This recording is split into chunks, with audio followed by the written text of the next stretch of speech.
બનાસકાંઠા જિલ્લાના સરહદી વિસ્તાર અને સુઈગામના નડાબેટ ખાતે આવેલા નડાબેટ ટુરિઝમ દ્વારા રક્ષાબંધનના પાવન પર્વ ઉપર બીએસએફના જવાનોને રાખડી બાંધવા આવેલી બહેનો પાસેથી અંદર આવવા માટે 50 તેમજ 100 રૂપિયા જેટલો ચાર્જ લેવામાં આવતા નડાબેટ ટુરિઝમના સંચાલકો સામે રાખડી બાંધવા આવેલ બહેનો અને ભાઈઓએ નારાજગી વ્યક્ત કરી હતી।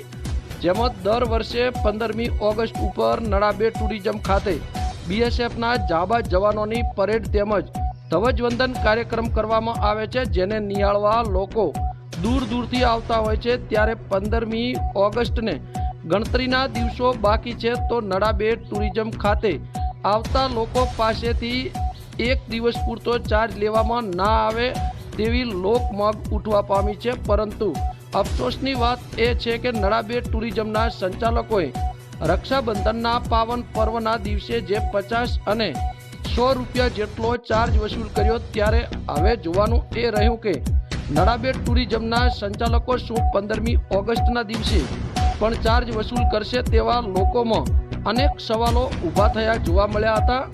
નડાબેટ ટુરિઝમ ખાતે બહાર ગામથી આવતા પ્રવાસીઓ પાસેથી ખાવા પીવાની નાના મોટી વસ્તુઓ ઉપર પણ તગડી રકમ વસૂલ કરી રહ્યા હોવાનું પણ જાણવા મળ્યું છે। ત્યારે લગતા તંત્ર દ્વારા નડાબેટ ટુરિઝમના સંચાલકો સામે કાયદેસરની કાર્યવાહી કરવામાં આવે તેવી પણ લોકોની માંગ ઉઠી છે। બ્યુરો રિપોર્ટ બાબુભાઈ ચૌધરી, બનાસની અસ્મિતા સાથે, ભાભર સુઈગામ, બનાસકાંઠા। અમે થરાદ ખાતેથી આવ્યા છીએ। બીએસએફના જવાનોને રાખડી બાંધીને અમને ખૂબ આનંદની લાગણી થાય છે, પરંતુ એક દુઃખની એ લાગણી થાય છે કે નાના નાના બાળકીઓને અમે લઈને આવ્યા છે, તેમની પણ 50 રૂપિયા ટિકિટ છે અને અમારી 100 રૂપિયા ટિકિટ છે। સરકારને અમને એક જ વિનંતી છે કે તે કાં તો ટિકિટ ઓછી રાખે કાં તો ટિકિટ ના રાખે, તો તહેવારના દિવસે દરેક મહિલાને બીએસએફના જવાનોને રાખડી બાંધીને ખૂબ આનંદની લાગણી થાય।